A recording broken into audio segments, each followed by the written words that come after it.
Uvek je bilo da kuvar, ne šef kuhinje, nego kuvar ima duplo od prosječne plate.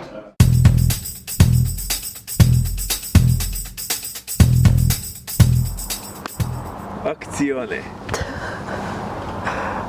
Jesi Gagi kućo! Sve je počelo od objave na Twitteru u kojoj vlasnik jednog restorana traži kuvara i nudi platu 65.000 dinara. Koliko rad dobrog kuvara zaista vredi? Šta sve šef kuhinje mora da radi? I da li kuvar treba da zarađuje više od hirurga? Saznaćemo upravo ovde. Snimamo ovo u nedelju ujutru. U 9 sati smo stigli, Marko je već bio spreman, obučen, u kuhinji, već je spremio ne znam koliko jela. I uglavnom, reci ti meni, da li ljudi misle da je kuvarski posao lak? Pošto sam ja stvarno stekla takav utisak, što zbog tih komentara na Twitteru i na internetu, što zbog toga što kao kod nas postoji neko uvreženo mišljenje da svako zna da skoro svako ko hoće. Da, pa je ovako, jedna strana je posla je ova, zatekli ste me sa kafom, rakijom, sedimo, pričamo, čista uniforma, šta znam, a druga strana je doći u 7 ujutru, umesiti hleb, staviti krompir, pečenja koja se peku veoma dugo, uraditi pripremu soseva, supe, čorbe, potaže, ne znam, nija šta već.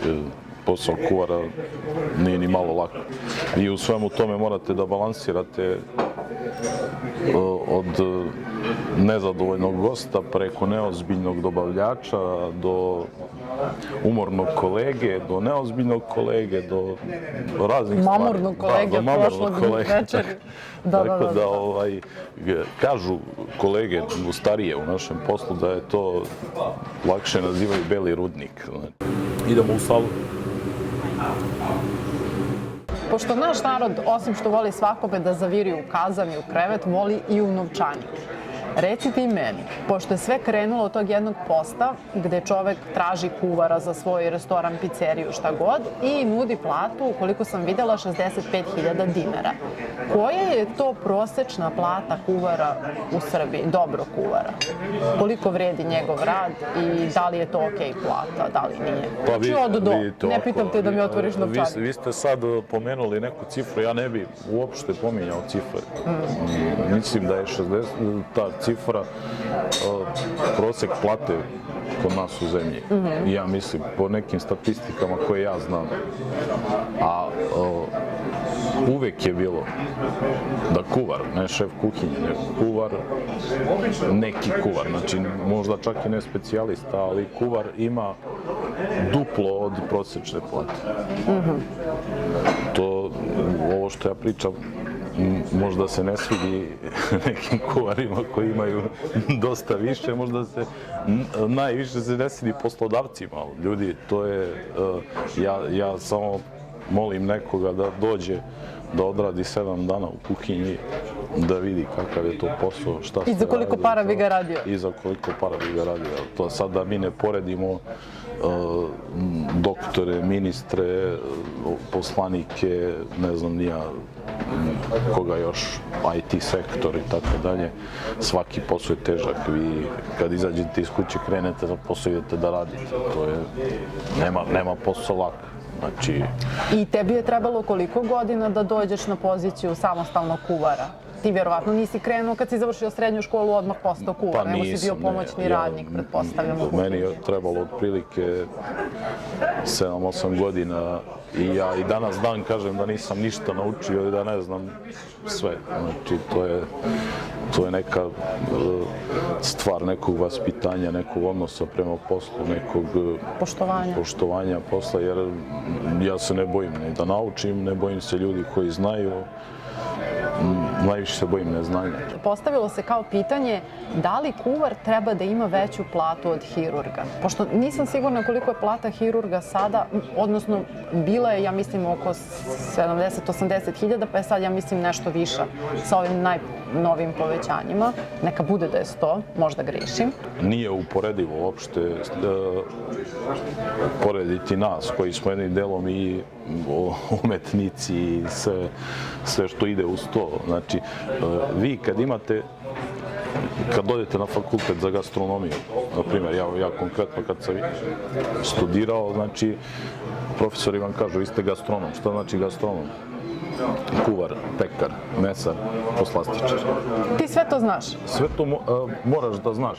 Prvo da bi završio fakultet, a drugo da bi se vodio kroz posao time. Jer kako ćete vi da budete šef kuhinje onoj koja pravi kolače, ako vi sami ne znate što da napravite? To nije logično i doći ćete u sukob sa osobom koja to radi, jer niste edukovani za njen posao. Znači, vi ste joj nadređeni, a u stvari ne znate šta ona radi. A hirurg je konkretno individualno zanimanje. On je majstor da to odradi svoj posao uz pomoć sestara koje mu normalno donose instrumente, vatru. Ja tako isto u kuhinji imam ljude koji meni donose prinose, ali ne rade ono što ja radim. A ja ću vam reći poređenje ovako. Neurohirurg u Nemačkoj verovatno ima nenormalnu visoku platu, tako.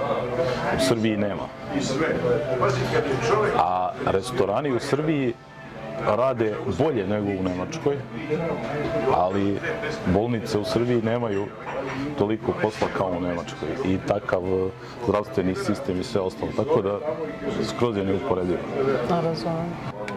Kuvarski posao nije samo kuvanje.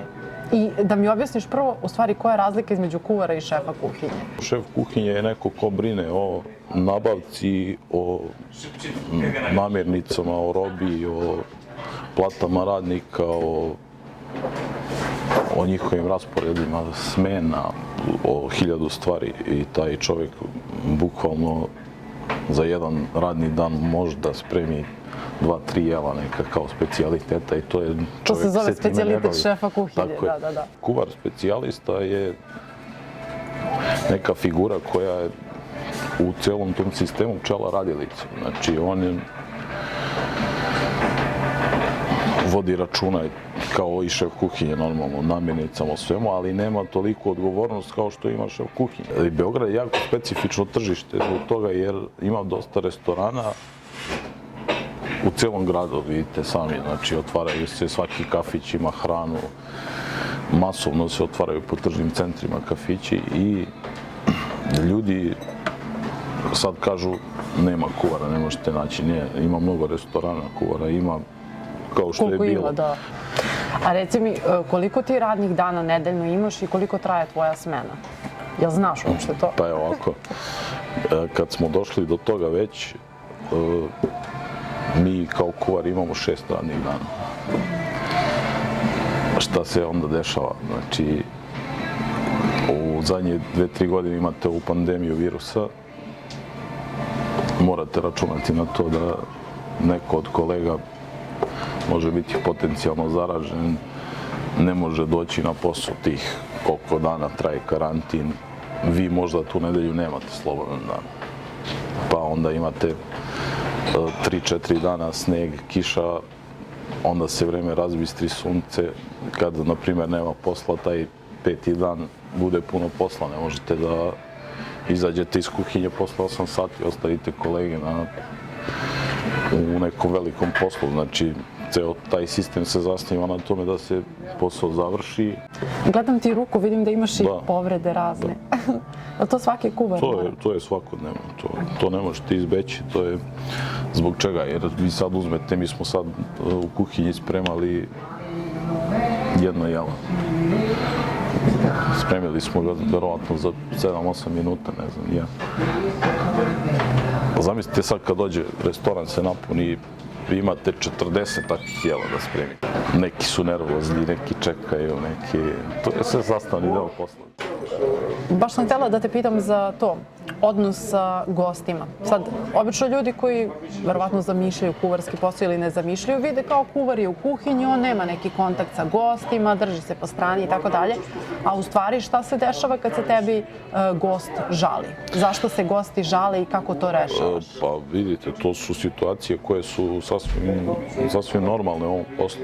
Mi nismo u direktnom kontaktu sa gostima, znači konobar je taj koji trpi taj prvi udarac, se kaže. normalno, grešim ja, greši kolega, greše i gosti, mislim. Naravno, pa znaš, ne mislim ni ja da su sve te primedbe osnovane. Gost dođe često pun frustracija koje ne može da iznese kući na poslu, koje trpi duži vremenski period, pa se malo možda i stresi u kafani. Jedan zanimljiv primjer meni lično je bio kad je gost jeo čorbu i onda je sipao sirće sam za stolom. Sebi u tanjer. Inače, ja nisam pristalica ovoga, to naši kolege drže, ali mislim da je to suvišno na stolu, jer mi ta sva jela pravimo da ukomponujemo, da to bude svima približno ukusu, ali nema veze. Znači, sipao je sirće u čorbu, toliko da ona nije mogla da se jede i onda nam je vratio čorbu jer mu je prokisla. Mi sad u kuhinji da ne budemo normalno lenji, uzmemo to da probamo. Jasno se osjeti sirće, ali šta vi da kažete čovjeku na to? Da vratite kamere, da ne znam. Onda imamo primjer, jer u ovom vremenu normalno u poslu se pridržavate koncepta. Koncept restorana je starogradska kafana sa početka 20. veka. Da imate mnogo lepih detalja ovdje. Detalje stare, imate šerpe koje su udarene, okrnjene, tako isto tanjiri, zemljane posude, grnčariju, ne znam ja, i tako dalje. I vi u tom sistemu servirate baklavu na taj tanjir. Čovjek vrati kolač koji nije ni probao jer mu je okrnjen tanjir. I to možete u ekskluzivnim restoranima. Ovo je neka priča, neka kafanska priča u kojoj morate da znate šta treba da očekujete. Mi moramo biti fleksibilni na sve to, ovo je teško vreme i za posao i za sve i jednostavno to su stvari koje se dešavaju. Razumijem. Htela sam da te pitam, pošto znaš kako u filmovima i serijama konobar pljune kad mu vratiš jelo, on ti u ovo naredno pljune. Pretpostavljam da to nikad niste radili, tako dalje. Pa ne, to su priče neke, to ne postoji. Ja verujem da ne postoji i želim da verujem da ne postoji, stvarno. Jer ja u svom iskustvu kroz posao to nisam se susreo s tim. Znači, vi morate shvatite sad da je malo je to drugo vreme. Konobari, konkretno oni rade za dosta manje novca i njihova zarada se bazira na tipsu, na napojnici. I oni se trude da što više kroz posao obezbede sebi novca i samim tim nikad ne bi uradili tako nešto. Ti si meni u jednom razgovoru otkrio kako da znamo da nas konobar ne voli, kaže da će ti debelu pljeskavicu. Kuvar, izvinite. A ne debelu, tanku. A tanku pljeskavicu? Tanku pljeskavicu, ovo je prava pljeskavica. Naša burek, a inače kuvara koje u frci želi da vas otkači, ona će biti tanka jer će brže da se ispeče i što pre da se izbaci iz kuhinje. A ova pljeskavica treba vreme da se peče, tako da nije baš... I treba u sredini da ostane onako rozivasta. Pa da, treba da bude, ali opet se vraćamo na temu gosta. Ljudi ne znaju to. Pa sad, evo, pričamo da malo edukujemo. Mala edukacija što se toga tiče. Zbog čega? Znači, vi ako imate pravo ćevap meso, ono će biti crveno unutra ili od junetine. Ako nemate pravo ćevap meso, ono će biti belo unutra ili ima i svinjskog jela. Tako da, to su neke stvari... Su ti vraćali zbog toga da ti kažu vidi unutra ti je loze, život ti je, nisi mu lepo ispekao? To je redovno, ali znate kako, vi ne možete da gledate grešku ako vam vrati da dopečete. To se redovno dešava na stekovima, na ovim našim ćevap meso, da kažem sad. Roštilj, da, razumijem. I to su normalne stvari.